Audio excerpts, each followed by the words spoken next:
এদিকে মেসি কাণ্ডে বৃহস্পতিবারের পরে প্রাক্তন ক্রীড়ামন্ত্রীকে ফের তলব করা হয়েছিল আপনারা জানেন, এবং বিধাননগর দক্ষিণ থানায় আজ উপস্থিত হলেন ফের অরূপ বিশ্বাস। সরাসরি আপনাদের নিয়ে যাব। সন্দীপ সরকার আমাদের প্রতিনিধি আমাদের সঙ্গে রয়েছেন। মেসি কাণ্ডে বৃহস্পতিবার হাজিরা দিয়েছিলেন, আগে তিনবার হাজিরা এড়িয়ে গিয়েছিলেন প্রাক্তন ক্রীড়ামন্ত্রী অরূপ বিশ্বাস। বিধাননগর দক্ষিণ থানায় বৃহস্পতিবার তিনি এসেছিলেন এবং তারপর তাকে ফের আজকে তলব করা হয়েছিল। ইতিমধ্যেই তিনি এসে পৌঁছেছেন। সন্দীপ সরকার সরাসরি। সন্দীপ, দেখো, 3 বার হাজিরা এড়ানোর পর গত বৃহস্পতিবার হাজিরা দিয়েছিলেন রাজ্যের প্রাক্তন ক্রীড়ামন্ত্রী অরূপ বিশ্বাস। আর আজকে আবারও সেই হাজিরায় সেই জিজ্ঞাসাবাদে পুলিশ সন্তুষ্ট না হওয়ায় দ্বিতীয়বার আবারও জিজ্ঞাসাবাদের মুখোমুখি রাজ্যের প্রাক্তন ক্রীড়ামন্ত্রী। মেসি কাণ্ডের জেরে আবারও তাকে জিজ্ঞাসাবাদ করা হচ্ছে। বিধাননগর দক্ষিণ থানায় অরূপ বিশ্বাস এসে পৌঁছেছেন আজকে সকাল 10:58। আর বিধাননগর দক্ষিণ থানায় যখন জিজ্ঞাসাবাদের মুখোমুখি হচ্ছেন অরূপ বিশ্বাস, যখন বিধাননগর পুলিশের একজন অ্যাসিস্ট্যান্ট কমিশনার তাকে জিজ্ঞাসাবাদ করছেন তদন্তকারী অফিসারের সঙ্গে, আর ঠিক তখন বিধাননগর দক্ষিণ থানার উল্টো দিকে অরূপ বিশ্বাসের জন্য জুতোর মালা হাতে আমরা দেখতে পাচ্ছি যে একদল মানুষ তারা জড়ো হয়েছেন। তাদের হাতে এই জুতোর মালা রয়েছে। হঠাৎ জুতোর মালা কেন? জুতোর মালা নিয়ে এসছেন? জুতোর মালা এই কারণে নিয়ে এসেছি, আমরা মেসিকে যে চুরি করেছিল, মেসিকে নিয়ে যে সারা বিশ্বের সামনে ফুটবলকে কলঙ্কিত করেছিল, সারা পশ্চিমবঙ্গ সারা কলকাতাকে কলঙ্কিত করেছিল, এই কলঙ্কিতর যে নায়ক অরূপ বিশ্বাস, মেসি চোর, তাকে আজকে এই জুতোর মালা দিয়ে আমরা ফেলিসিটেট করব। তা আপনারাও কি সেদিন মাঠে যেতে চেয়েছিলেন? ঢুকতে পারেন? একবার দেখতে পাইনি, ওই অরূপ বিশ্বাসকে দেখতে পেয়েছি। ও ঘাড়ে উঠে বসেছিল, বেতালের মতো চন্দ্রদীপ্ত যেরকম ওর ঘাড়ে উঠে বসছিল। সুতরাং ওকে আজকে জুতোর মালা পরাবো এবং দর্শকদের কাছ থেকে যে টাকা নিয়েছিল, দেখা গিয়েছিল ঠিক একেবারে আইনজীবীর ঘরে রীতিমতো আটকে পড়েছিলেন অরূপ বিশ্বাস, আর আজকে তার জন্য কিন্তু বাইরে ইতিমধ্যেই জুতোর মালা নিয়ে লোকে অপেক্ষা করছেন। সন্দীপ, ধন্যবাদ। এবার সরকারি চাকরি দেবার নামে প্রতারণার অভিযোগ উঠল অভিষেক বন্দ্যোপাধ্যায়ের আত্মসহায়ক সুমিত রায়ের বিরুদ্ধে। ডেবরা থানায় অভিযোগ জানালেন যুবক। নাম জড়ালো তৃণমূলের প্রাক্তন বিধায়ক সুজয় হাজরারও। প্রথমে শালবনী থানায় জমি জালিয়াতির মামলা, তারপর মাটি চুরির অভিযোগে দক্ষিণ 24 পরগনার কালীতলা আশুতি থানায় অভিযোগ। জারি হয়েছে লুকআউট সার্কুলার। আর এবার সরকারি চাকরির নামে প্রতারণার অভিযোগে অভিষেক বন্দ্যোপাধ্যায়ের আত্মসহায়কের নামে হলো এফআইআর। অভিযোগ দায়ের করলেন পশ্চিম মেদিনীপুরের ডেবরার বাসিন্দা এক যুবক। সূত্রের দাবি, 2023 সালে মেদিনীপুরের প্রাক্তন তৃণমূল বিধায়ক সুজয় হাজরার সঙ্গে অভিযোগকারীর পরিচয় হয়। সেই সময় সরকারি চাকরির জন্য খোঁজখবর নিচ্ছিলেন তিনি। সুজয় হাজরা তাকে যোগাযোগ করিয়ে দেন হাওড়ার নলপুরের বাসিন্দা আশিক গাজীর সঙ্গে। সেই আশিক গাজী ডেবরার যুবকের কাছ থেকে লক্ষাধিক টাকা নেন। বলা হয় এই টাকা দিতে হবে অভিষেক বন্দ্যোপাধ্যায়ের আত্মসহায়ক সুমিত রায়কে। এমনকি জমা নেওয়া হয় নথিপত্র, মেডিকেল পরীক্ষাও হয়ে যায়। কিন্তু এরপরেও চাকরি না পাওয়ায় সন্দেহ হয় যুবকের। রাজ্যে পালাবদলের পর অবশেষে ডেবরা থানায় অভিযোগ দায়ের করেন যুবক। 2023-এ সুজয় কাকু কিছু কাজের কথা বলে আমাদেরকে। আমরা ওখানে সিবি জমা করেছিলাম। খেপে আমরা টাকা দিয়েছিলাম, অনেকটা টাকাই। ডাইরেক্ট সুমিতদার নাম করেই টাকাটা নেওয়া হয়েছিল যে ব্যক্তি ছিল। টাকা দেওয়ার পর আমরা জাল যে অ্যাপয়েন্টমেন্টগুলো পেয়েছিলাম সেগুলো জাল ছিল। আমরা ডিপার্টমেন্টে যে চেক করেছিলাম, পাওয়ারফুল কিছু করাও যায়নি, কিছু বলতেও পারিনি, প্রবলেম ছিল। আমি বলেছি যে আমি তৃণমূল কংগ্রেসের মুখপাত্র, আমি সুমিত রায়ের মুখপাত্র নই। ফলে সুমিত রায়ের সঙ্গে পুলিশ কি করছে এইসব বিষয় আমি একটি প্রশ্নেরও আমি উত্তর দেব না, কারণ সুমিত রায় নিয়ে কথা বলতে গেলে কেউ আবার রেগে যায়। প্রতারণা, জালিয়াতি ও বিশ্বাস ভঙ্গের অভিযোগে সুমিত রায়, সুজয় হাজরা ও আশিক গাজীর নামে এফআইআর রুজু করেছে পুলিশ। অভিষেক ব্যানার্জির নেতৃত্বে লাল চুল কানে দুলের গ্যাং। আমরা বারবার বলেছি এটা একটা সিস্টেমেটিক করাপশন, অর্গানাইজডভাবে এটা হয়েছে, অভিষেক ব্যানার্জির নেতৃত্ব হয়েছে। আর এর থেকে মমতা ব্যানার্জিও দায়িত্ব এড়াতে পারেন না, কারণ মমতা ব্যানার্জি মুখ্যমন্ত্রী, পুলিশমন্ত্রী না থাকলে অভিষেক ব্যানার্জির পক্ষে এইসব করা সম্ভব হতো না। আমরা বারবার যেটা বলছি যে প্রাতিষ্ঠানিক দুর্নীতি, মমতা ব্যানার্জি মুখ্যমন্ত্রী থেকে এই প্রাতিষ্ঠানিক দুর্নীতিকে প্রশ্রয় দিয়ে গেছে। সুমিত রায়ের খোঁজে 12 জুন গভীর রাতে অভিষেক বন্দ্যোপাধ্যায়ের কালীঘাট রোডের বাড়িতে পৌঁছে যায় শালবনী থানার পুলিশ।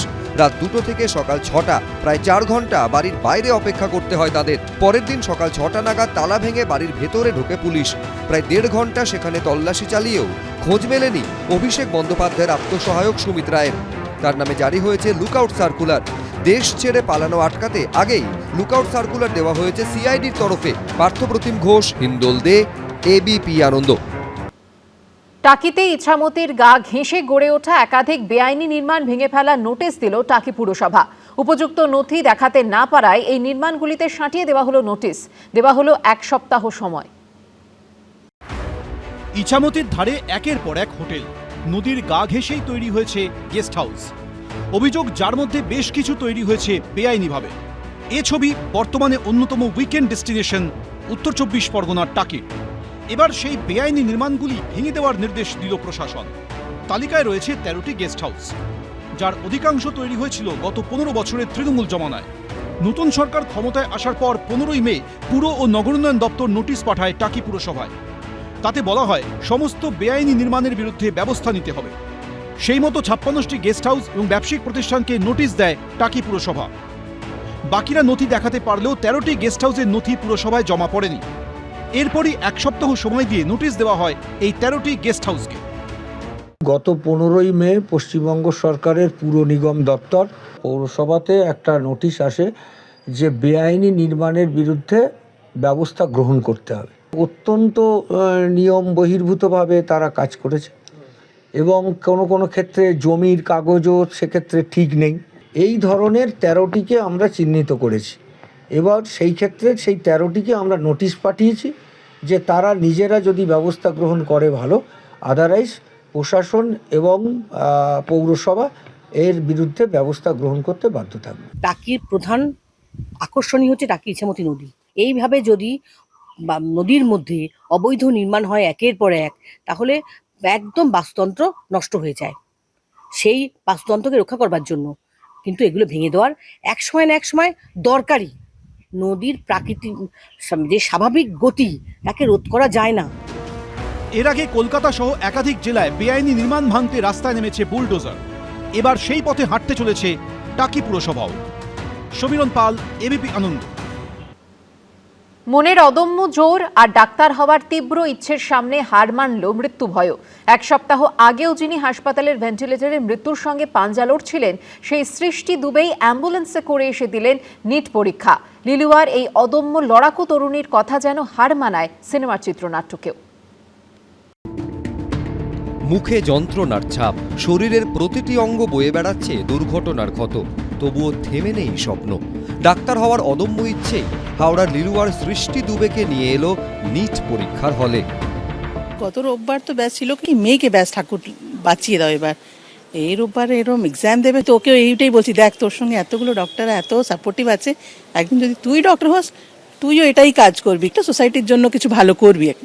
গত 3রা মে প্রশ্ন ফাঁসের জেরে বাতিল হয়ে যায় ডাক্তারিতে স্নাতক স্তরে ভর্তির পরীক্ষা। প্রায় 1.5 মাসের মাথায় রবিবার ফের মেডিকেলের সর্বভারতীয় প্রবেশিকা পরীক্ষা নিল ন্যাশনাল টেস্টিং এজেন্সি। ফের পরীক্ষায় বসার প্রস্তুতি যখন তুঙ্গে, তখনই গত 14 জুন ভয়ঙ্কর এক দুর্ঘটনা কার্যত ভেঙে চুড়ে দেয় নিট পরীক্ষার্থী সৃষ্টি দুবের শরীর। দুর্ঘটনায় বাদ চলে যায় লিলুয়ার তরুণীর ফুসফুসের একাংশ, ভেঙে যায় পাঁজরের একাধিক হাড়। 2 দিন ভেন্টিলেটরে চলে জমে মানুষে টানাটানি। সেই সৃষ্টি দুবেই রবিবার সরাসরি হাসপাতালের বেড থেকে এসে বসলেন পরীক্ষার সিটে। ডাক্তার হওয়ার পরীক্ষায় বসে প্রমাণ করে দিলেন তার শরীর দুর্বল হয়ে পড়লেও হার মানেনি স্বপ্ন। শুধুমাত্র স্বপ্ন পূরণের আকাঙ্ক্ষা, এবং সেই আকাঙ্ক্ষায় ভেন্টিলেশন থেকে একেবারে পরীক্ষার হল অবধি ডেকে এনেছে লিলুয়ার সৃষ্টি দুবেকে, যাকে রীতিমতো অ্যাম্বুলেন্সে করে পরীক্ষা দিতে আসতে হয়েছে, এবং যার অধীনে চিকিৎসারত সেই চিকিৎসকও তিনিও এই হাসপাতালের বাইরে অপেক্ষা করছিলেন। আমাদের কনসেপ্টটা ছিল যে ওকে এক্সামে পাঠাতে হবে যে করে হোক। তো ফাইনালি ওরও অনেকটা চেষ্টা ছিল, ওর মনে যে 100-এ 100 ছিল। মাল্টিপল ফ্র্যাকচার হয়েছে রিপসে, ম্যাক্সিমাম 12টার উপরে ওর হয়েছে, স্ট্যান্ড বসানো হয়েছে। ওর লেফট বঙ্কায়ের মধ্যে ইনজুর হয়েছে, ওর আপার পোর্শনটা খারাপ হয়ে গেছে, সেটা ফেলে দেওয়া হয়েছে। ক্রিটিক্যাল কন্ডিশনে ছিল, 2 দিন ওকে আমরা ভেন্টিলেটরে রাখতে হলো। ওর বেরোয়ে এখানে এসে এক্সাম সেটা one kind of miracle. Doctor Samarth Acharya বললেন কি টেনশন নেবে না, পরীক্ষা দিবে। এনটিএ ডিপার্টমেন্ট অনেক যোগদান করেছেন, আমরা ভাবিনি কি দিতে পাবে, তবু ওর বলে না বাবা আমি যাব। আমরা ভয়তে এসেছি, আমাদের জন্য স্পেশালি গ্রিন করিডোর করা হলো এই আইলেস দমদম হসপিটাল দিক দিয়ে। সৃষ্টি দুবের পরিবারের সঙ্গে ফোনে কথা বলেন কেন্দ্রীয় শিক্ষামন্ত্রী ধর্মেন্দ্র প্রধান। दुबे जी, नमस्कार सर, कैसे हैं आप?